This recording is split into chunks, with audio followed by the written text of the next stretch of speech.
جان صاحب، اب جب کہ آپ کے تمام سوالات کے مکمل منطقی اور سائنسی جوابات دیے جا چکے ہیں، تب میری باری ہے۔ میرے آپ کے لیے کچھ براہ راست سوالات ہیں۔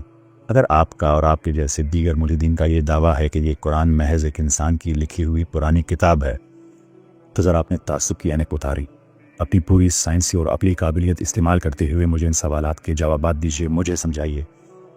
اس کائنات کا آغاز، جسے بگ بینگ کہتے ہیں، آج کی جدید سائنس نے دہائیوں کی ریسرچ، اربوں ڈالرز کے بجٹ اور ہیڈرون کولائڈر جیسی بھاری مشینری کے بعد یہ دریافت کیا کہ یہ پوری کائنات، تمام کہکشائیں، زمین اور آسمان ابتدا میں ایک ہی اکائی یعنی سنگل اینٹیٹی کی صورت میں جڑے ہوئے تھے، جنہیں ایک عظیم دھماکے یعنی بگ بینگ کے ذریعے الگ کیا گیا۔ مجھے بتائیے، 1400 سال پہلے صحرائے عرب میں موجود ایک انسان کو کیسے علم تھا کہ کائنات کی ابتدا ایسے ہوئی تھی؟ سورہ انبیاء کی آیت نمبر 30 پوری صراحت سے کہتی ہے کہ ان منکرین نے اس بات پر غور نہیں کیا کہ آسمان اور زمین آپس میں جڑے ہوئے تھے، پھر ہم نے انہیں الگ کر دیا۔ انہیں کائنات کا یہ ماڈل کس نے سکھایا؟ جواب دیجیے، زندگی کی ابتدا اور پانی یعنی اوریجن آف لائف۔ آج جدید بایولوجی ہمیں بتاتی ہے کہ ہر زندہ خلیہ یعنی سیل کا سائٹوپلازم 70 سے 80% پانی پر مشتمل ہے۔ یہ ایک ثابت شدہ سائنسی حقیقت ہے، یہاں تک کہ ناسا جب ناسا خلا میں زندگی تلاش کرتا ہے تو ان کا پہلا اصول ہوتا ہے فالو دا واٹر، یعنی پانی تلاش کرو، پانی ملے گی تو زندگی ملے گی۔ سورہ انبیاء کی اسی آیت میں 1400 سال پہلے یہ اعلان کر دیا گیا تھا، اور ہم نے ہر زندہ چیز کو پانی سے پیدا کیا۔ جب مائکروسکوپ اور بایولوجی کی کسی لیبارٹری کا وجود تک نہ تھا تو صحرا کے اس خشک ماحول میں رہنے والے ایک انسان نے حیات کا یہ سب سے بڑا اور بنیادی راز کیسے جان لیا تھا؟ اب بلیک ہولز کو جانتے ہیں کہ بلیک ہولز کی دریافت کیسی ہوئی؟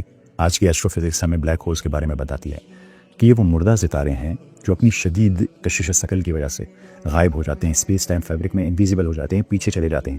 کائنات کے سینے میں پھر یہ تیزی سے سفر کرتے ہیں اور ایک عظیم کائناتی ویکیوم کلینر کی طرح اپنے آس پاس راستے میں آنے والی ہر چیز کو اپنی طرف کھینچ لیتے ہیں، اس کو نگل لیتے ہیں۔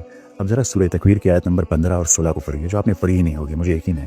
اللہ تعالیٰ قسم کھا کر فرماتے ہیں، بس میں قسم کھاتا ہوں پیچھے ہٹ جانے والے کی، یعنی غائب ہونے والے جانے کی، جو اسپیس ٹائم فیبرک میں پیچھے چلے جائیں، ستاروں کی جو تیزی سے چلنے والے ہیں اور سمیٹ لینے والے یا صفایا کر دینے والے ہیں۔ عربی میں الخنس کا مطلب ہے چھپ جانے والے یا غائب ہونے جانے والے، اور کنس کا مطلب ہے جھاڑو دینے والے، ویکیوم کلینر کی طرح صفایا کرنے والے، ویکیومنگ کرنے والے۔ مجھے بتائیے، صدیوں پہلے جب انسانیت کہکشاؤں کے نام تک نہیں جانتی تھی، انہیں بلیک ہولز کی یہ عین اور قطعی سائنس خصوصیات کس نے بتائی؟ انہیں یہ اتنی ایڈوانسڈ انفارمیشن کہاں سے ملی؟ آپ شاید تھیوری آف ریلیٹیوٹی کو جانتے ہوں گے۔ 20ویں صدی میں البرٹ آئنسٹائن نے اپنی theory of relativity, special theory of relativity اور جنرل تھیوری آف ریلیٹیوٹی پیش کر کے دنیا کو حیران کر دیا کہ وقت کوئی مستقل یعنی ایبسولوٹ چیز نہیں ہے، بلکہ یہ کشش ثقل اور رفتار کے حساب سے بدل سکتا ہے، یعنی یہ ایک ریلیٹیو ہے۔ لیکن قرآن کریم نے آئنسٹائن سے 1400 سال پہلے ہی وقت کو ریلیٹیو کے طور پر پیش کر دیا تھا۔ قرآن کریم نے واضح طور پر بتایا کہ اللہ کے ہاں ایک دن تمہاری گنتی کے 1000 سال سورہ حج میں کہا، یا 50,000 سال سورہ معارج، یعنی ریلیٹیو ہے، چینج ہوتا رہتا ہے، اس کے برابر ہو سکتا ہے۔ اصحاب کہف کا واقعہ دیکھیے، حضرت عزیر علیہ السلام کا 100 سال تک سوئے رہنے کا واقعہ دیکھیے، اسے محض دن کا ایک پہر محسوس کرنا، یہ سب ٹائم ڈائلیشن کی پرفیکٹ مثالیں ہیں۔ انہیں ماڈرن فزکس کی یہ پیچیدہ تھیوری کس نے پڑھائی؟ قرآن کریم کو یہ باتیں کہاں سے پتہ لگی؟ کبھی آپ نے سوچا، یا یہ بے تکے اعتراضات ہی آپ اٹھاتے رہ گئے؟ اب ذرا انسانی اناٹمی کو سمجھے۔ آج کی نیورو سائنس بتاتی ہے کہ انسان کے دماغ کا اگلا حصہ یعنی پری فرنٹل کارٹیکس، اسے پری فرنٹل کارٹیکس کہتے ہیں، جھوٹ بولنے اور فیصلے کرنے کا مرکز ہے۔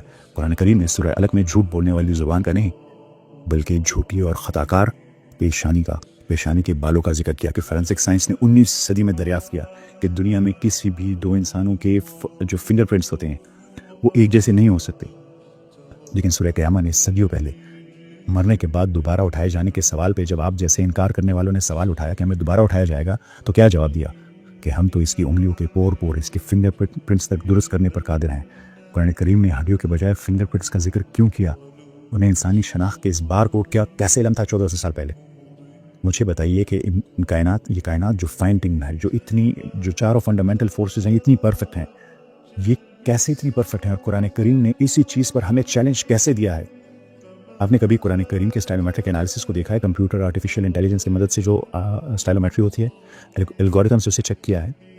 جان صاحب، یہ محض چند مثالیں ہیں، یہ وہ سائنسی، منطقی اور میتھمیٹیکل حقائق ہیں جن کا آپ اور آپ کے پورے ایتھیسٹک فلسفے کے پاس کوئی جواب نہیں ہے، اور میں آپ کے جوابات کا انتظار کروں گا کہ آپ ان کا جواب مجھے دے سکتے ہیں کہ نہیں۔